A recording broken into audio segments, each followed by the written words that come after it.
Well, thank you, Mr. Papperger, dear Armin. Good to see you, Vice Chancellor Klingbeil, dear Lars. Minister Pistorius, dear Boris. Mr. President, dear Rumen. Prime Minister, General Krinkovic, dear Grinch. Excellencies, ladies and gentlemen, good afternoon. This is one of my first public speeches since the NATO summit in The Hague in late June. And it means a lot to be giving it here, in Germany, at this new work Niedersachsen factory. I'm excited to visit today. It means a lot to be here because the defense industry in Germany and across Europe and North America matters more than ever. Ensuring we are strong and successful is an absolute priority for NATO. And strong and successful is exactly what Rheinmetall is. Congratulations to you personally, Armin, and to all those people working in your fantastic company who have built this plant and ensured it's up and running in record time. I think you promised 12 months, and it was 14 months, but I don't think Pistorius, Boris, you will hold that against him. It's really staggering that you were able to pull this off. And this is exactly what we need to ensure the prosperity and security of our economies and societies across Europe and North America, especially at a time when we are aggressively being challenged. Russia and China are expanding their militaries and their capabilities at speed and scale with little transparency. Their defense industries are producing weapons and have military equipment at an incredible rate. Not just to show off at big parades in Moscow and Beijing, but to secure spheres of influence, project power, and undermine the rules-based international order. This year alone, Russia is expected to roll out at least 1,500 tanks, 3,000 armored vehicles, and hundreds of Iskander missiles. As for China, it already has the world's largest navy and some of the largest defense companies in the world. Their military build-up points in a clear direction. They are preparing for long-term confrontation and competition with us. So yes, we are being challenged. But Europe and America together are on course to turn the tide on defense production. And I say this confidently for two reasons. First, because there is real cash on the table and more will flow.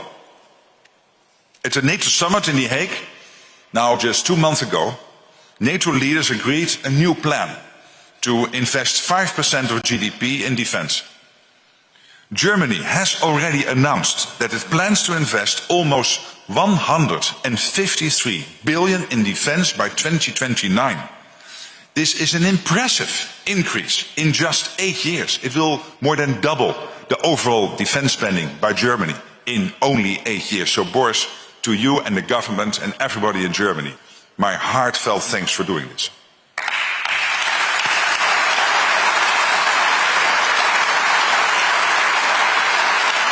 Germany is taking a leadership role, and it has to. You are the biggest economy in Europe, but you are doing it.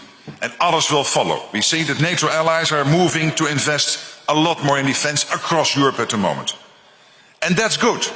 But cash alone, of course, doesn't provide security.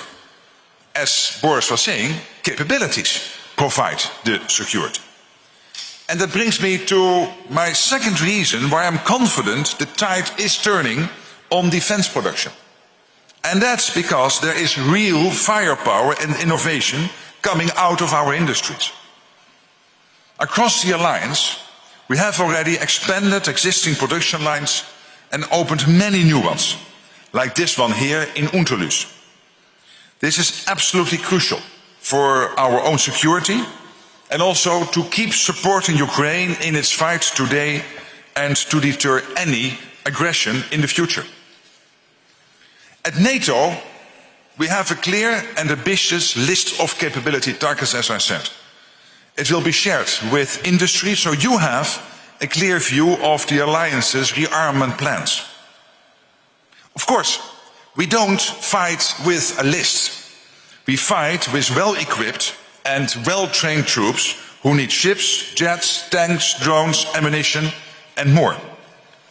And that's what our defense industries across NATO must produce and deliver. Faster than ever. It's part of our overall deterrence. Deterrence doesn't come from 5%. Deterrence comes from the capability to indeed fight potential enemies. And Rheinmetall is extremely important here. When it comes to ammunition, this factory alone plans to produce, as Armin said, 350,000 artillery shells a year. And this will come on top of what other Rheinmetall plants are producing. This year, your plants in Germany, in Spain, in Hungary, and also, by the way, in South Africa and Australia, aim to churn out 700,000 rounds of artillery ammunition. So we have come a long way. Today, Europe's annual capacity to produce artillery ammunition is 6 times bigger than just 2 years ago. And it is expected to reach 2 million rounds by the end of this year. And Rheinmetall accounts for a big part of this growth. So every applause is warranted for you, Armin, and your people.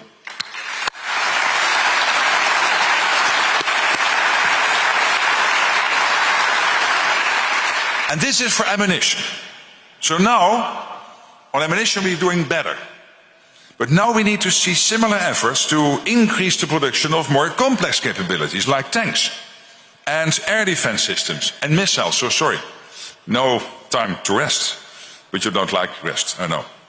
I'm not saying it's easy, but it is absolutely necessary for our security now and in the future. As I said earlier, the challenges we face are not going away anytime soon. To speed up the production of much needed capabilities, we can build on our experience in ramping up the production of shells. And we can learn from Ukraine's innovative industrial mobilization. So we need to restart some of our idle production lines, develop faster manufacturing processes, and buy the components so that when the orders come in, they can be delivered faster. At the same time, we need urgently to reduce our dependencies, not least on the critical raw materials that we source from far away. And we need to do all this while keeping prices under control, sorry Armin, so we can buy more and restock our arsenals. This is the challenge of rearmament. And it is a battle we must and will win. It matters for our security and it matters for our economic prosperity. Increased defense production is an engine of economic growth, creating thousands of new jobs, including 500 here in Unterlüß. So going forward, I urge you at Rheinmetall and across the transatlantic defense industrial base to keep production levels high, raise the bar even higher, and seize the opportunities for doing more together across the entire alliance and, of course, with our partners like Ukraine. That's how we keep our defense capabilities supreme, our defense industries successful, and NATO strong. Thank you very much. And once again, congratulations on this important opening. Thank you.